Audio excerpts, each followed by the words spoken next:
bom, é um vídeo que eu gostaria de ter ouvido quando eu tinha, sei lá, 20 anos de idade. É um vídeo sobre grana, é um vídeo sobre renda variável, é um vídeo sobre exposição em bolsa, então é um vídeo para pouca gente, assim.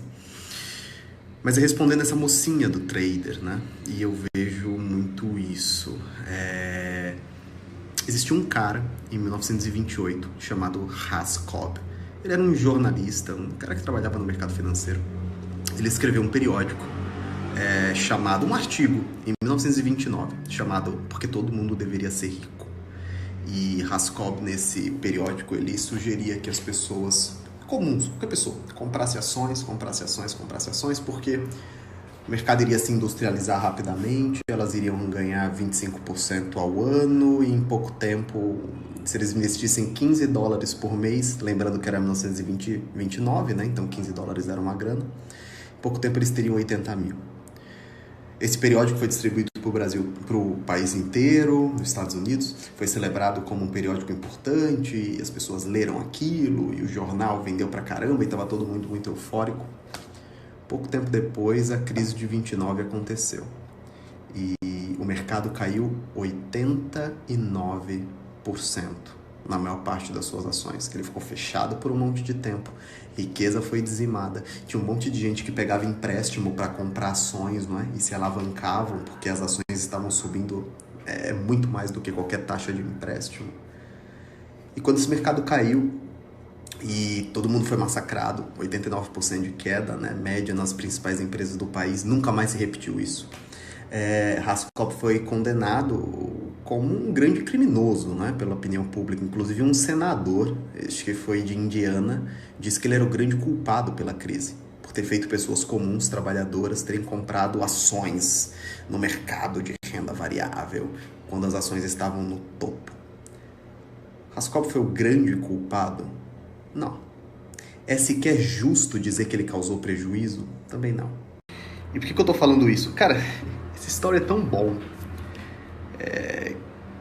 Essa história, esse vídeo, ele é tão bom, é tão importante para quem quer construir patrimônio de verdade, para quem quer enriquecer, para quem quer ficar rico. Que cacete, ele devia ter 1 hora, assim. Pena que tão poucas pessoas ouvem isso de verdade. Vocês geralmente querem ouvir meme, essas coisas, né? E por que Has Cobb não podia ser culpado? Porque é engraçado, porque quando as ações elas caíram 89%, rapidamente um grupo de pessoas se levantou e falou: olha, graças a Deus eu nunca comprei ações, porque eu não participei dessa loucura. Só que se alguém tivesse de fato seguido o que Has Cobb tinha dito, ainda que o crash tenha acontecido e ainda que a grande industrialização tenha demorado um pouquinho mais para começar, alguém que tenha de fato começado a pôr $15 por mês na bolsa, mesmo tendo comprado no topo de 1929, mesmo tendo comprado no auge da maior crise financeira da história da humanidade, mesmo tendo 89% da sua carteira dizimada, detalhe, 89 sobre $15, entendeu? Em 4 anos, 100% desses investidores teriam superado quem se manteve em renda fixa. Em 30 anos, o rendimento médio desse cara seria de 12,72% ao ano, superior à média histórica de valorização do S&P 500, que é 9,9, que é a economia mais rica e próspera do planeta Terra. Ainda que você tivesse comprado ação no topo da pior crise da história do mercado financeiro, se você tivesse continuado com aportes regulares, sem alavancagem, insistindo em bons ativos, diversificado, você teria ganho mais grana do que 85% de todos os investidores profissionais que tem fundo, que tem salário, que fez economia, que foi para os Estados Unidos, fazem a vida inteira. Esses caras que falam de economia na televisão, esses caras que usam terno, esses caras que trabalham na Faria Lima ou em Wall Street, você teria feito mais grana anual do que 85% deles. Isso por si só já é bizarro, porque significa que 85% dos gestores profissionais não fazem 12,75% ao ano em 30 anos. Não fazem. O Warren Buffett, ele fez uma aposta de que nos próximos 10 anos, nenhum dos mutual funds, dos fundos de investimento, são fundos de investimentos geridos por especialistas, bateria o índice e que ele daria $1 milhão para aquele gestor que batesse o índice. Para quem não sabe, o índice é simplesmente o conjunto das ações reunidas ali. É o benchmark, né? Ninguém bateu. Warren Buffett foi lá e doou $1 milhão para caridade. Quando eu vejo que vocês ficam falando de coronavírus, ou vocês ficam falando de Irã, alguns dados para vocês, né? Eu poderia cobrar grana para falar isso para vocês. Eu poderia empacotar isso numa live de 2 horas e vender. E mesmo assim, ouvindo isso, vocês não vão dar valor. Quando a Primeira Guerra Mundial começou, talvez a guerra mais perigosa da humanidade, né? Quando ela acabou, o mercado estava acima do valor do que quando ela acabou. Os americanos, eles tiveram que instituir um imposto por excesso de lucro no meio da Primeira Guerra. E na Segunda Guerra, essa sim, a mais destrutiva da história, Hitler ameaçando todo mundo, Hitler comendo a Europa inteira. 5 anos depois, o mundo já havia se recuperado plenamente, totalmente. O Japão, que foi atingido por 2 bombas nucleares. Sabe o que é isso? 2 bombas nucleares explodiram no teu país. Em cidades estratégicas, não é em Pindamonhangaba e São José dos Homens, não. Em 2 cidades estratégicas, produtivas, e que por isso mesmo foram atingidas. 2 anos depois, a Bolsa de Valores do Japão estava subindo. Na Guerra da Coreia, a Bolsa estava subindo ao fim da guerra. Na Guerra do Golfo.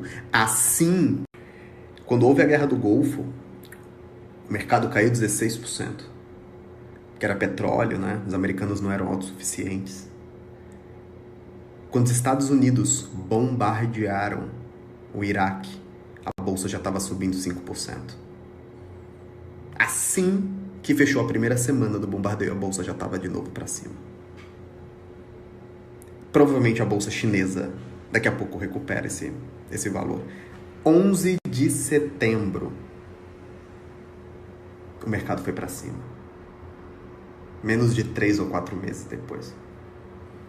2 anos depois da crise de 2008. 2 anos depois da pior crise financeira que existiu. Depois da de 29, né, da segunda maior crise financeira que já existiu. 2 anos depois, os mercados já estavam plenamente recuperados. E tem quem fala, mas é porque o Fed injetou dinheiro, mas é porque o governo reagiu. Não me importo.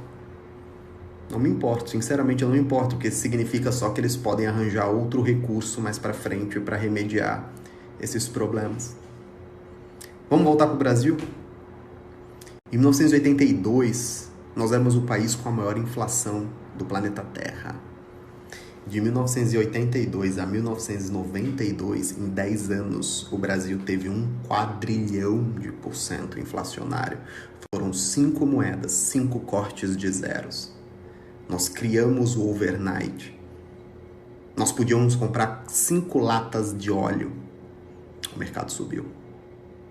Nós passamos pelo Sarney, nós passamos pelo Collor. E aí o problema era o Sarney, depois o problema foi o Collor, depois o problema era a moeda e a inflação, aí veio o Fernando Henrique, depois veio o Lula, depois veio a Dilma. E o mercado continuou subindo. E nós estamos no valor máximo dele agora. Quando eu nasci, nós ainda éramos hiperinflacionários. Então assim, cara, a força do progresso é muito grande, entendeu? Se vocês simplesmente entendessem isso que eu falei agora, que após todas essas guerras o mercado continua subindo, vocês já estariam na frente de toda essa galera que fica discutindo economia no YouTube. A Apple hoje vale 1 trilhão. O Google hoje vale quase 1 trilhão. A Amazon hoje vale quase 1 trilhão. O Facebook vale 300 bilhões. Nenhuma dessas empresas existia há 15 anos atrás. Hoje, 50% de todo o dinheiro do mercado americano foi criado por empresas que não têm 15 anos. Nós não temos ainda inteligência artificial, nós não temos ainda computadores quânticos, nós não temos ainda realidade virtual, nós não temos ainda, mal temos carros inteligentes. Você acha que a economia não vai continuar crescendo? Você acha que outras empresas não vão surgir e incorporar valores inimagináveis ao mercado? O grande problema é esse: nós subestimamos o fato de que o mundo será muito melhor. Quando vocês ficam falando de trading e pagando imposto, e pagando spread, e pagando custas para trocar papel, para olhar 6, 7, 8, 9, 10 horas uma tela, você está rindo da cara, negligenciando todo esse progresso. Tudo isso. Um mercado que, assim que a Primeira Guerra Mundial acaba, ele está acima. Um mercado que, 5 anos depois da Segunda Guerra Mundial, ele está acima. Você está falando assim: não, eu sou mais esperto do que tudo isso. Se você simplesmente, cara, pelo amor de Deus, se você simplesmente focar no seu trabalho, simplesmente todo mês aportar, você vai ganhar dinheiro. Você vai ganhar dinheiro. Olha o Brasil, 4,25 de Selic, ainda não tem reação econômica. Um monte de título a 12 vencendo, não tem reação econômica. Isso é ótimo. Isso fica pressionando o Estado a gerar estímulo. Se é bom, se é ruim, não importa. O que acontece quando você gera estímulo num país com renda fixa, até então uma das melhores de todas, hoje inexistente, para onde vai o dinheiro? Renda variável. É bem provável que o Brasil produza uma nova jabuticaba. Um país com economia mais fraca, que não cresce, mas com mercado de renda variável em crescimento. Bom, tinha mais um monte de coisa pra falar, na verdade. Mas aí vai ficar muito vídeo, aí eu vou foder de vez meu tráfego, só vou voltar a ter tráfego daqui a 2 dias. Basicamente isso. E enquanto essas coisas todas acontecem, você tá pensando o que é que você faz, né? Você tá pensando se põe R$500, você tá pensando se investe, você tá pensando... Cara, é uma geração que vai trabalhar a vida inteira, vai morrer dependendo do governo, vai morrer dependendo de INSS, vai morrer dependendo de como é que vão ser os ajustes para os aposentados, o fator previdenciário. Simplesmente porque não quer entender como é que a porra do dinheiro funciona.